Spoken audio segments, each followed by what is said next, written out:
welcome back to the channel Trip to Maths, and today we are going to start exercise 5.1 of chapter Arithmetic Progression.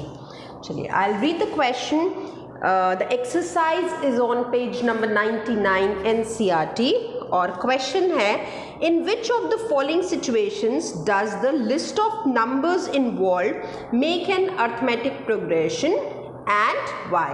तो इसका मतलब है आपको ये बताना है जो क्वेश्चंस मेंशन है कौन सा क्वेश्चन एपी बना रहा है, नहीं बना रहा देन यू विल राइट के this does not form AP, और अगर बनाता है then you have to mention why and how.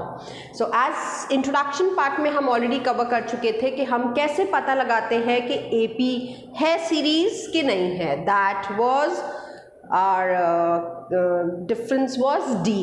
हम एक इनिशियल नंबर में फर्स्ट नंबर में डी ऐड करते जाते हैं और हमारी एपी सीरीज बनती जाती है. अगर हम सेकंड नंबर में से फर्स्ट नंबर को माइनस करते हैं तो भी डी आना चाहिए. जब हम थर्ड नंबर में से सेकंड नंबर को माइनस करते हैं तो भी डी आना चाहिए. जब हम फोर्थ नंबर में से थर्ड नंबर को माइनस करते हैं तो भी डी आना चाहिए. एंड दैट कन्फर्म्स कि ये जो क्वेश्चन है या ये जो सीरीज है वो एपी का है कि नहीं है.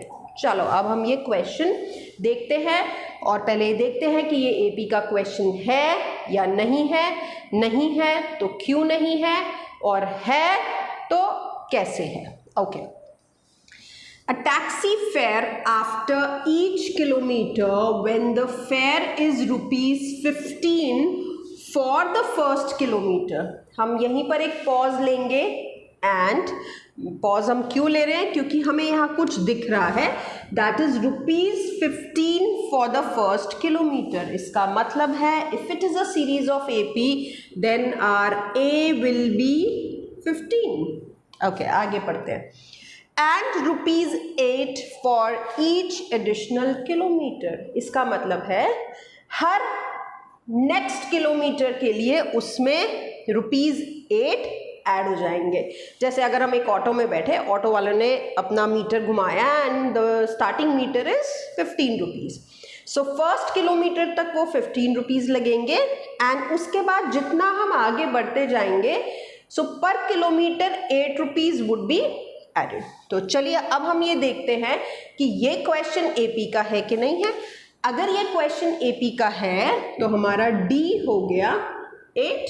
ओके, सो फर्स्ट नंबर हो गया 15, दैट मीन्स A1 हो गया 15, A2 will be 15 plus 8. 15 plus 8 means second kilometre के लिए ऐड हो गया. That will give us 23. A3 will be 23 plus 8, that will give us 31. A4 will be 31 plus 8, that gives us 39 and so on. अब हमने question के accordingly अपने A1, A3, A4 तो निकाल लिए. Now it is the time to check कि ये series AP है कि नहीं है. A2 minus A1, 23 minus 15, 8. A3 minus A2, 31 minus 23, 8. A4 minus A3, 39 minus 31 is also 8. That means ये भी D है, ये भी D है, ये भी D है. Therefore, this question is the question of AP and you will write yes, this forms and AP and we'll write. तो सीरीज क्या बन जाएगी 15, 23, 31, 39 एंड डैश डैश डैश. इसको हम कैसे और चेक कर सकते थे. We could have check by A plus D, A plus 2D, A plus 3D वेयर D इज 8. सेम आंसर आएगा. 15 plus 8 gives you 23, right? And then 15 plus 16 gives you 31, and 15 plus 24 gives you 39. And this is the same. So the first part of the first question is yes, this forms an AP. So let's move to the second question. ये second part है first question का, और question है the amount of air present in a cylinder when a vacuum pump removes 1/4 of the air remaining in the cylinder at a time. अब इस question में तो हमें कुछ समझ ही नहीं आ रहा, यही लग रहा होगा ना आपको। चलिए मैं आपको दोबारा पढ़ती हूँ, एक एक पॉज लेके पढ़ती हूँ, and then I am going to explain you. The amount of air present in a cylinder, कितनी अमाउंट है एयर की सिलेंडर में, नहीं पता। सो हमारा क्वेश्चन कैसे स्टार्ट होगा? हमारा क्वेश्चन स्टार्ट होगा लेट ए बी एक्स। ये पता ही नहीं है हमें कितना है। Okay, now the vacuum pump removes 1/4 of the air remaining in the cylinder. जैसे first time 1/4 of original air का रिमूव करेगा, जितना बचेगा उसमें से 1/4 ऑफ बचे हुए का रिमूव करेगा, फिर जितना बचेगा फाइनली उसका भी 1/4 उसमें रिमूव करेगा, and after that we have to check कि ये AP है या नहीं है। थोड़ा कॉम्प्लिकेटेड सा लगता है, बट जब हम उसको करेंगे then you will find it easy. Okay, now what is the difference 1/4 of the air remaining? So first उसमें अगर हमारा A ये है तो A2 क्या हो जाएगा? जितनी एयर है उसकी 1/4 हम रिमूव कर रहे हैं। We have written 1/4 of the air in the cylinder. So ये एयर है इनिशियली सिलेंडर में और 1/4 हम रिमूव कर रहे हैं। सो लेट अस सी हमारा इसका क्या आता है। 4x minus x gives us 3x upon 4। सो A2 हमारे हिसाब से क्या हो गया? 3x upon 4। अब A3 क्या होगा? जितनी एयर उसमें है, अब एयर कितनी बची है उसमें? 3x upon 4। उसकी 1/4 रिमूव करता है एवरी टाइम। दैट मीन्स ये बन गया 3x upon 4 minus 3x upon 16। Again let us take the LCM। 16 divided by 4 is 4, 4 into 3 is 12, 12x minus 3x is 9x upon 16. So A3 हमारे हिसाब से क्या हो गया? 9x upon 16। अब हमने ये 3 निकाल लिया, आप बोलो तो हम 4th भी कर लेते हैं, बट ये इन क्वेश्चंस में ज़रूरत नहीं है, बट टू एक्सप्लेन यू मैं 4th निकाल रही हूँ। बट जब आपके पास ये क्वेश्चन आए तो आप A1, A2, A3 निकाल के A2 माइनस A1 और A3 माइनस A2 को चेक कर लो। अगर वो सेम है तो it will be an AP, अगर वो सेम नहीं है then it does not form AP और it is not the part of the AP। But to explain you मैं अभी एक बार और करके दिखा रही हूँ। इसमें से हम 1/4 ऑफ द रिमेनिंग फिर सब्ट्रैक्ट करेंगे। So it will become 9x upon 16 minus 9x upon 64। So the LCM becomes 16 और 64 का LCM हो गया 64। So 64 divided by 16 will be 4. 9 4 is 32x. 32x minus 9 will give us 23x upon 64. So according to us, A is x, A2 is 3x upon 4, A3 is 9x upon 16, and A4 is 23x upon 64.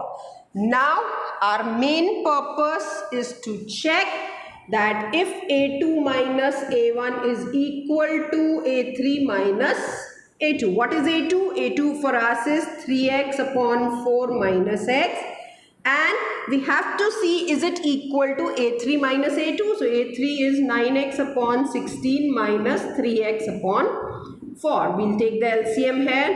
So 3x minus 4x. Again we will take the LCM here. So it will be 9x minus 12x. इसको मैं remove कर देती हूँ अभी। So our answer is coming minus x by 4 and minus 3x by 16, which is telling us that A2 minus A1 is not equal to A3 minus A2, which was supposed to be our D, और D हमारा हर question में same होता है। So this thing proves that this is not the part of the AP. So this question does not form an AP. दिखने में कितना difficult लगा, but हाँ थोड़ा सा कैलकुलेशन था, but it wasn't difficult. Okay, so let's move to the third part. यूं ही कट जाएगा सफर साथ चलने से, कि मंजिल आएगी नजर साथ चलने से. मैं ये गाना क्यों गा रही हूँ? इसका मतलब है मैथ्स को एक बहुत ही इजी वे में लीजिए, यहाँ प्रेशर मत डालिए, and then believe me maths बहुत ही इजी सब्जेक्ट बन जाएगा. और टीचर्स हैं ना आपको एक्सप्लेन करने के लिए. So the only thing is that उसको आप फन वे में लीजिए. बहुत ज़्यादा स्ट्रेस लेवल बढ़ा के आप मैथ्स करेंगे तो मैथ्स आपके लिए एक डिफ़िकल्ट सब्जेक्ट बन जाता है, जो 90% स्टूडेंट्स के लिए होता है. So take it easy and then you see the magic. Okay, now we are moving to the third part. The cost of digging a well after every meter of digging, when it costs rupees 150 for the first meter and rises by rupees 50 for subsequent meter. Thank God ये question पढ़ने में थोड़ा लग रहा है. Second part से तो थोड़ा समझ में भी आ रहा है और इजी भी लग रहा है. सिर्फ मुझे ही ऐसा लग रहा है कि आपको भी लग रहा है? नहीं, आई बिलीव आपको भी लग रहा है, क्योंकि इस क्वेश्चन में सेकेंड पार्ट की तरह सब कुछ x और हमें नहीं लेना है. According to this it says a will be 150 because it is written digging when it cost rupees 150 for the first meter. First metre की कॉस्ट क्या होगी डिग करने की? That will be 150. It means हमारा a या a1 150 होगा अगर ये सीरीज AP की है तो. And rises by 50 rupees for each subsequent metre. जैसे वो टैक्सी वाला क्वेश्चन था, ये भी बिल्कुल सेम क्वेश्चन है. सो इसका मतलब है फॉर एवरी नेक्स्ट मीटर की डिगिंग के लिए आपको 50 रुपीज़ एक्स्ट्रा देने हैं. इसका मतलब है A हो गया 150 और D हो गया 50.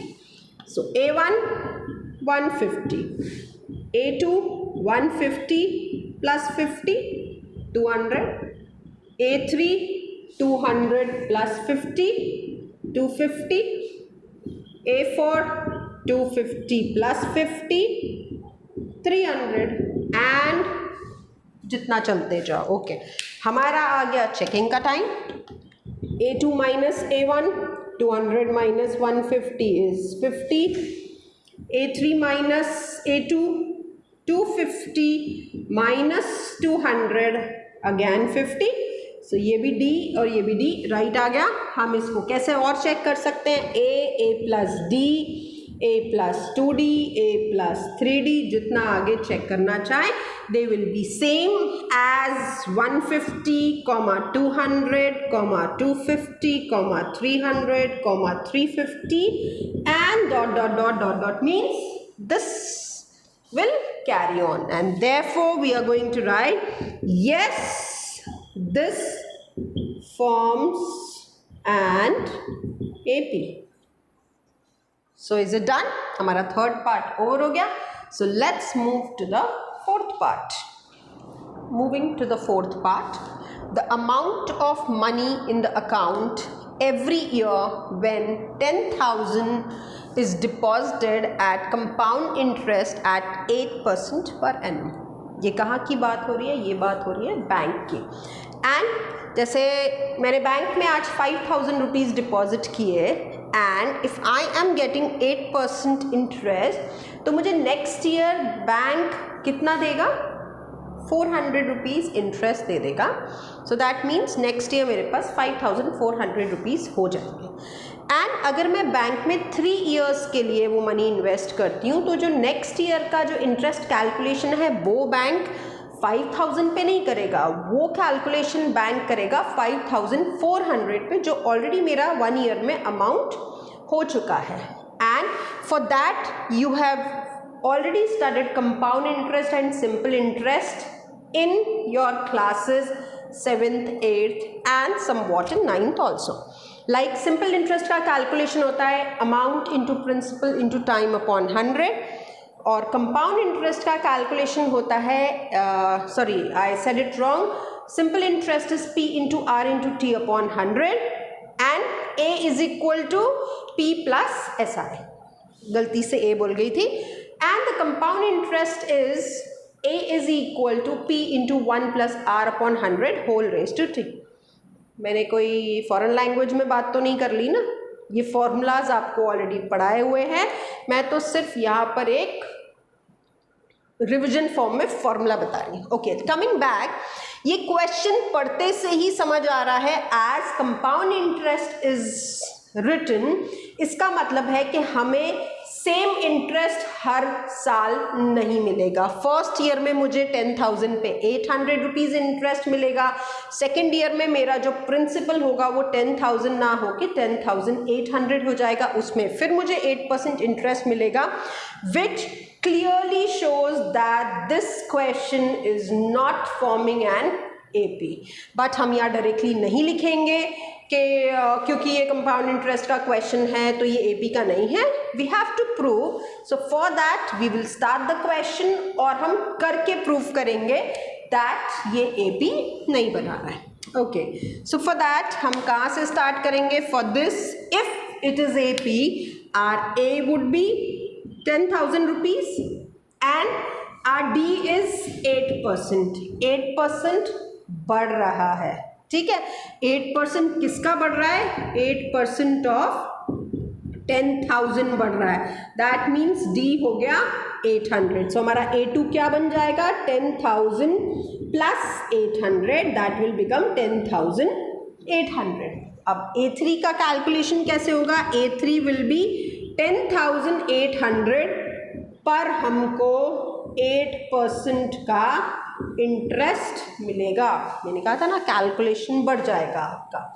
ओके, अब हम इसको कैलकुलेट करेंगे, सो ये आ जाएगा 10,800 plus 864, so this will become 11,664।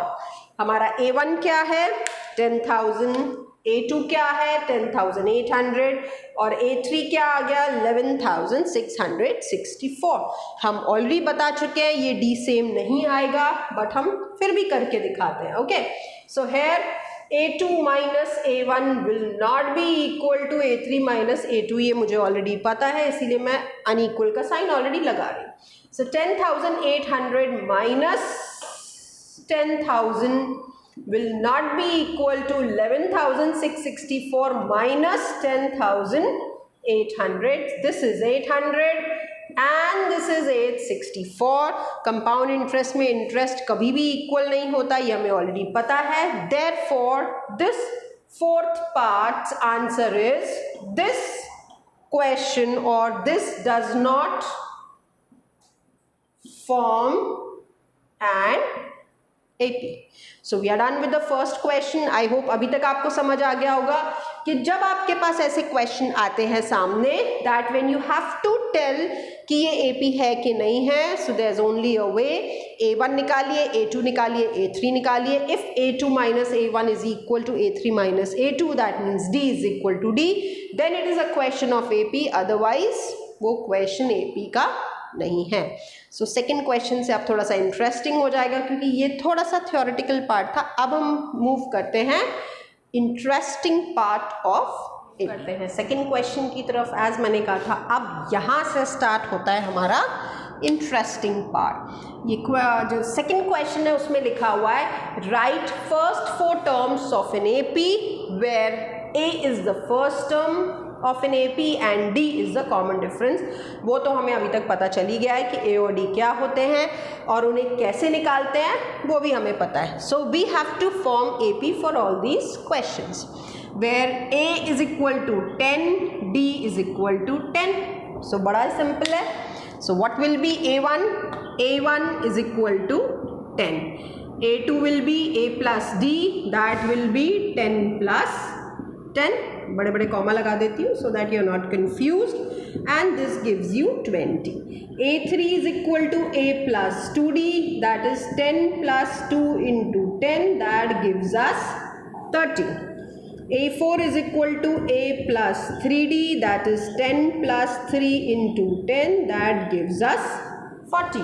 So we have already got the 4 terms of an AP.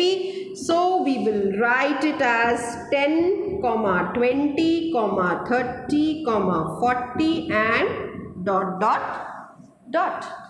Right. So ये हमारा फर्स्ट पार्ट फिनिश हो गया. अब हम मूव करते हैं सेकंड क्वेश्चन के सेकंड पार्ट की तरफ.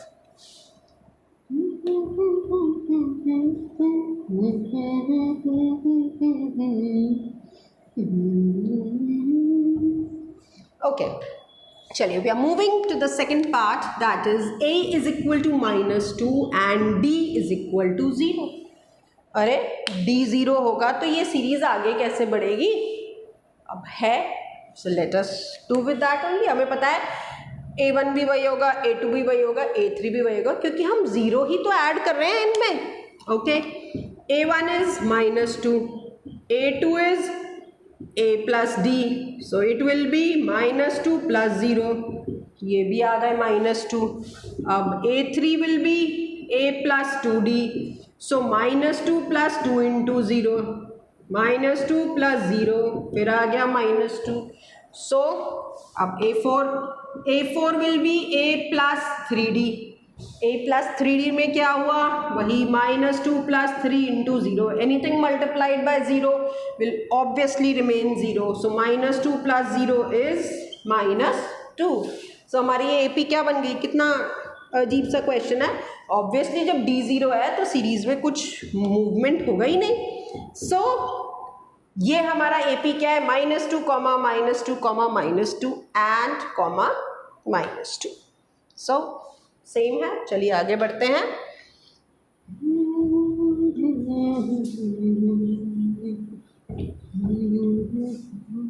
मैं थोड़ा सा गाना गुनगुनाती हूँ मैथ्स के टाइम पे, बिकॉज आपके माइंड को वो बहुत ही रिलैक्स करता है. सो आप भी जब क्वेश्चन स्टार्ट कर रहे हो थोड़ा सा गुनगुना के, और द मेन पॉइंट इज अपने आप को बहुत कूल रखिए and you will see the wonders. Okay, A is 4 and D is -3. अब इसमें ये देखते से ही पता चलता है कि जो हमारा AP बनने वाला है वो नेगेटिव जाएगा, पीछे जाएगा, क्योंकि D हमारा इसका नेगेटिव है. Okay, so A1 is 4, A2 है A plus D, so 4 plus -3 will give us 4 minus 3, that is 1. Now A3 will be A plus 2D. 4 plus 2 into -3, so 4 minus 6, it will give us -2. A4 is equal to A plus 3D, so 4 plus 3 into -3, 4 minus 9 will give us -5. so हमारी AP बन गई. AP is 4, 1, -2, -5 and dot dot dot. So with this हमारा third part की AP के first 4 terms भी आ गए. चलिए fourth part पे चलते हैं.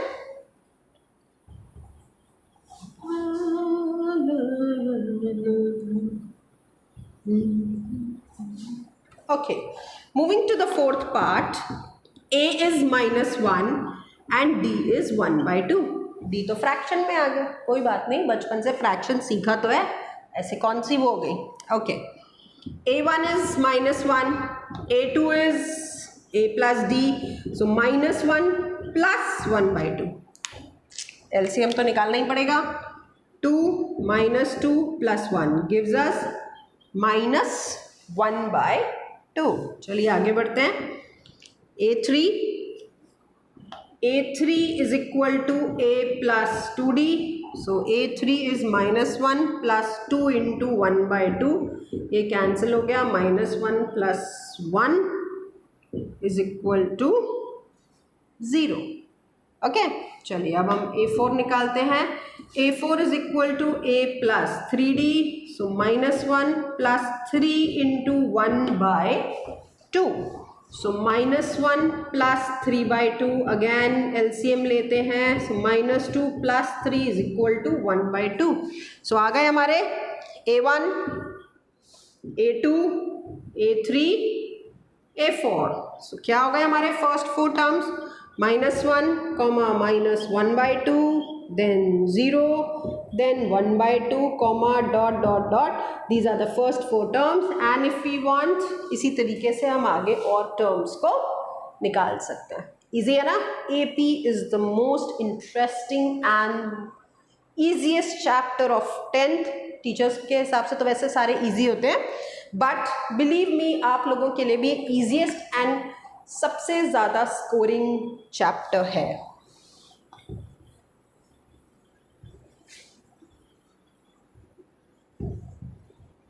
ओके, अब हम मूव करते हैं 5th पार्ट पर। 5th part is A is -1.25 and D is -0.25। चलिए, so what is A1 for us?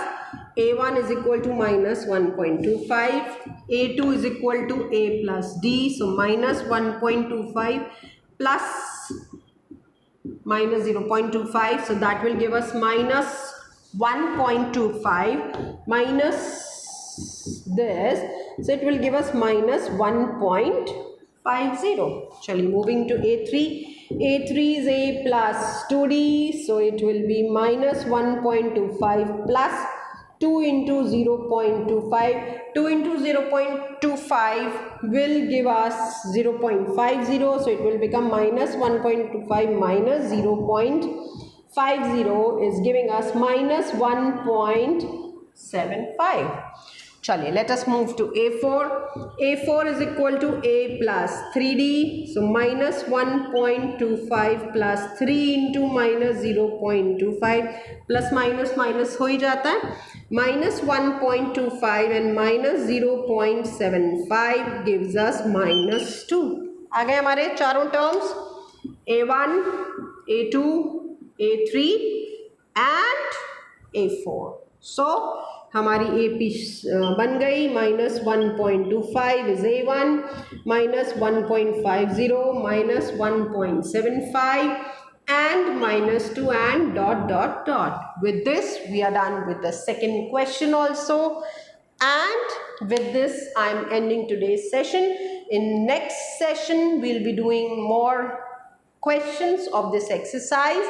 Till then, like the video, share the video, and those who haven't subscribed, do subscribe to the channel and press the bell icon also, so that जैसे ही नया video आए आपको पता चल जाए and you can see the video that time।